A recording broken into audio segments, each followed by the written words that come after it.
In San Francisco Chinatown, there's a mural on Grant and Jackson. One of the faces is Wong Kim Ark. He was born on the 700 block of Sacramento Street in 1870, but why there's a mural depicting him is one of American history. That's the only picture I've ever seen of him. I know. Yeah. This is a descendant of his, Norman Wong. I'm glad he stood up. A lot of people have feelings about stuff, but they're not willing to stick their neck out. In 1898, Norman's great-grandfather Wong successfully defended his claim he was a U.S. citizen in the Supreme Court.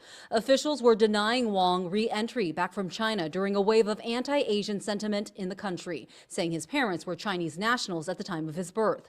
But they were in the U.S. legally, so Wong's win reaffirmed the 14th Amendment that anyone born in the U.S. is automatically a citizen.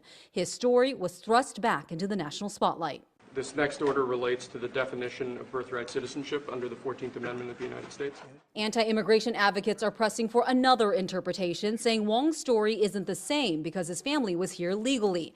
Now a battle in the courtroom is looming because less than 24 hours after Mr. Trump signed the order, 18 states are suing to stop him. He has overreached by a mile in this case, and so we're taking him to court. Including California. It is a fringe theory.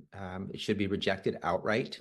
It is not the interpretation that the U.S. Supreme Court has given to the citizenship clause and specifically birthright citizenship. The grandparents. That couldn't ring more true for Wong's ancestors. We're back to square one. I think the whole notion, it's not what Trump is doing, it's what Americans are feeling.